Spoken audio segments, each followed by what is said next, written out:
Good evening student.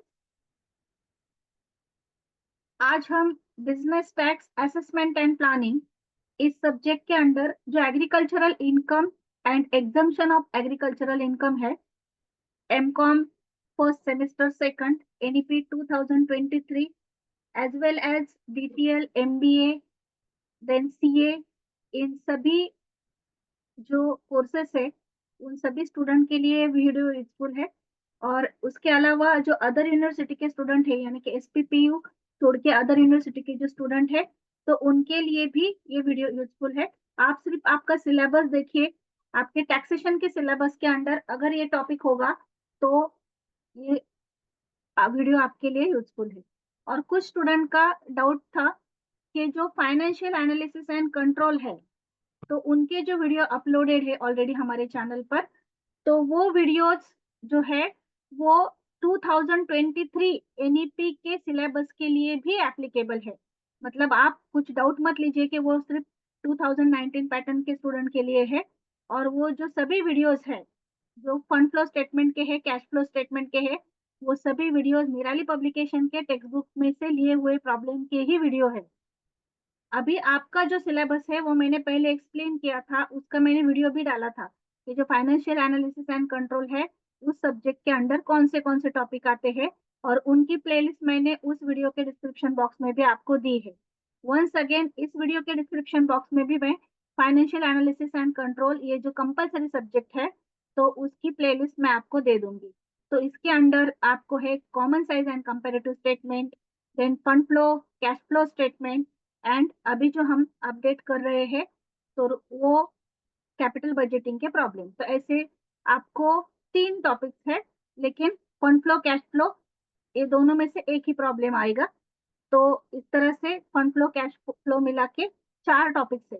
तो सभी जो प्रॉब्लम्स है वो एज पर न्यू सिलेबस ही है, उसमें कोई भी डाउट नहीं है। तो आप सभी स्टूडेंट जो वीडियो हमारे ऑलरेडी चैनल पर अवेलेबल है वो सभी वीडियोस फॉलो कर सकते हैं।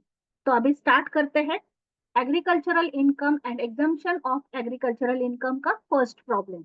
तो हमने कल इंट्रोडक्शन का वीडियो अपलोड किया था, आज हम प्रॉब्लम देखने वाले हैं। तो स्टार्ट करते हैं।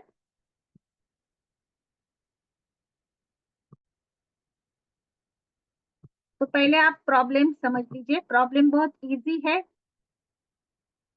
स्टार्ट से आप प्रॉब्लम समझ लेंगे तो आगे आपको थोड़े से एडवांस प्रॉब्लम जब आएंगे तो दिक्कत नहीं होगी। तो देखिए फर्स्ट प्रॉब्लम है competition of net agricultural income का। हम जो प्रॉब्लम्स है वो दो सेक्शन में करने वाले हैं। फर्स्ट हम नेट एग्रीकल्चरल इनकम के प्रॉब्लम सॉल्व करेंगे और बाद में एग्जाम्पशन के जो प्रॉब्लम्स है वो सॉल्व करेंगे। तो देखिए mister B growth sugarcane. जो मिस्टर बी है वो क्या ग्रो करते हैं उनके फार्म में? Sugarcane, and use the same for the purpose of manufacturing sugar. और वही जो शुगर केन है वो शुगर के मैन्युफैक्चरिंग में यूज करते हैं इन हिज फैक्ट्री। मतलब फैक्ट्री भी उनकी ही है, उनका ही रॉ मटेरियल है और उनका ही प्रोडक्शन है। 30% of sugarcane produce is sold for ₹10 lakh. जितने शुगर केन उन्होंने प्रोड्यूस किए हैं उसमें से 30% क्या किए उन्होंने? 10 लाख को सेल कर दिए। And cost of cultivation of such sugarcane is 5 lakh. और कल्टीवेशन के लिए उन्हें जो कॉस्ट आई है वो है 5 lakh. The cost of cultivation of balance sugarcane यानी कि जो 70% शुगर केन बैलेंस है अभी, तो उनके कल्टीवेशन की कॉस्ट आई है 14 लाख। और उनकी मार्केट वैल्यू है 22 लाख। अभी जो 30% उन्होंने सेल कर दिए और रिमेनिंग 70% है वो अपने ही शुगर फैक्ट्री के लिए यूज कर रहे हैं। तो उसके कल्टीवेशन की कॉस्ट है 14 लाख और उसकी मार्केट वैल्यू है 22 lakh.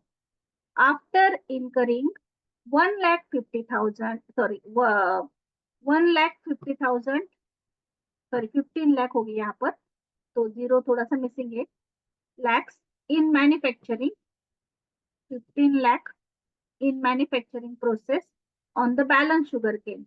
The sugar was sold for 25 lakh. After incurring 15 lakh बोले हैं, तो मैन्युफैक्चरिंग के प्रोसेस के ऊपर जितना खर्च आया है, एक मिनट यहाँ पर थोड़ा सा प्रॉब्लम है। 1,50,000 ही है, ये लैक्स है, वो प्रिंटिंग मिस्टेक है। After incurring 1,50,000 on manufacturing process, the balance sugar cane, the sugar was sold for 25 lakh. Compute Mr. B's business income and agricultural income. अभी दो इनकम क्यों पूछे गए हैं? क्योंकि उनकी खुद की फैक्ट्री है, तो जो फैक्ट्री में से उनको इनकम आएगा वो बिजनेस इनकम के अंडर आएगा, और उन्होंने जो शुगर केन ग्रो की थी उनके फार्म में, तो उसमें से उनको जो इनकम मिल रहा है वो एग्रीकल्चरल इनकम है। तो दोनों इनकम हमें कैलकुलेट करने हैं, business income and agricultural income. तो स्टार्ट करते हैं सॉल्यूशन।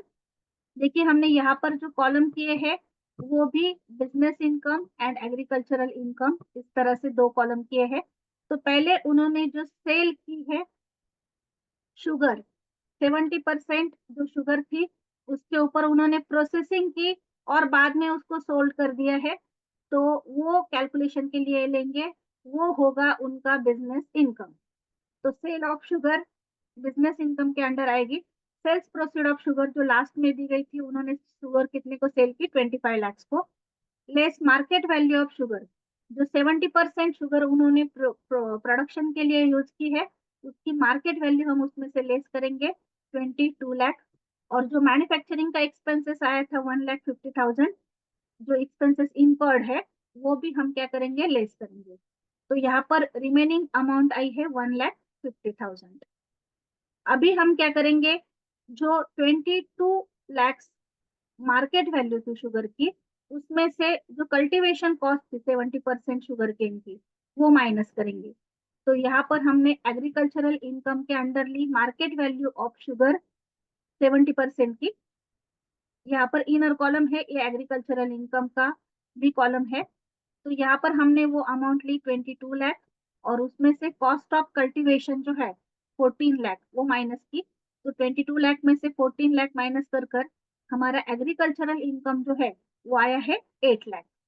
तो इस तरह से हमने जो 70% शुगर थी उसका business income and agricultural income क्या किया, कैलकुलेट किया। अभी हमें क्या करना है, तो जो 30% शुगर थी जो उन्होंने सेल की उसका कैलकुलेशन करना है। तो जो 30% शुगर थी वो उन्होंने सेल की है 10 लाख को, और उसके कल्टीवेशन में कितना खर्च आया है, तो कल्टीवेशन में आया है 5 लाख। तो वो हम क्या करेंगे, उसमें से माइनस करेंगे। तो sale of sugarcane agricultural income के अंडर आएगा, क्योंकि यहाँ पर उन्होंने कोई भी प्रोसेस नहीं की है, तो ये बिजनेस इनकम के अंडर नहीं जाएगा। कहाँ पर जाएगा, एग्रीकल्चरल इनकम में। So sales proceed of sugarcane 30% जो था वो उन्होंने सेल किया था, उसका हमने 10 लाख रुपीज दिया, और उसमें से cost of cultivation 5 lakh minus की। तो एग्रीकल्चरल इनकम के कॉलम में आया 5 लाख। तो यहाँ पर 8 लाख जो उन्होंने प्रोसेस की थी उसमें से आया हुआ इनकम, और 5 लाख जो उन्होंने सेल की उसमें से आया हुआ इनकम, इन दोनों की टोटल कर कर उनका टोटल एग्रीकल्चरल इनकम जो है वो आया है 13 लाख। और यहाँ पर हमने बिजनेस इनकम पहले से ही कैलकुलेट किया था, बिजनेस इनकम कितना आया था, 1,50,000। तो एग्रीकल्चरल इनकम यहाँ पर आया है 13 लाख, और बिजनेस इनकम इस कॉलम में आया है 1,50,000। इस तरह से ये हमारा फर्स्ट नंबर का प्रॉब्लम कंप्लीट हुआ है। फर्स्ट नंबर के प्रॉब्लम में हमने टू कैलकुलेशंस किए हैं, business income and agricultural income. तो देखिए वंस अगेन मैं आपको फास्ट में बता देती हूँ। यहाँ पर हमने पहले क्या किया, जो शुगर के ऊपर प्रोसेस किया है उसका कैलकुलेशन किया। तो पहले हेडिंग दिया सेल ऑफ शुगर, पहले बिजनेस इनकम का कैलकुलेशन किया।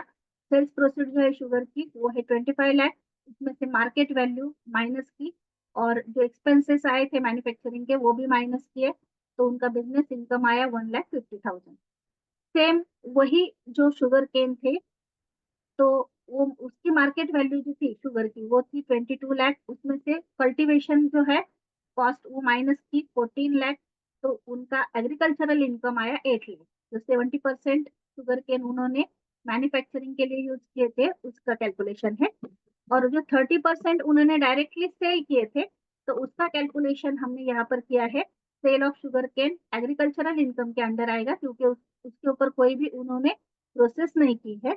तो sale proceed of sugarcane 30% की 10 लाख, उसमें से cost of cultivation 5 lakh minus की, तो एग्रीकल्चरल इनकम आया 5 लाख। इन दोनों की टोटल कर कर टोटल एग्रीकल्चरल इनकम आया है 13 लाख। यहाँ पर हमारा फर्स्ट प्रॉब्लम कंप्लीट हुआ है। Thank you. और वंस अगेन मैं आपको बता देती हूँ कि फाइनेंशियल एनालिसिस एंड कंट्रोल के जो भी वीडियो हमारे चैनल पर अवेलेबल है, आप सभी वीडियो फॉलो कर सकते हैं। Cash flow, fund flow, common size and comparative statement and capital budgeting.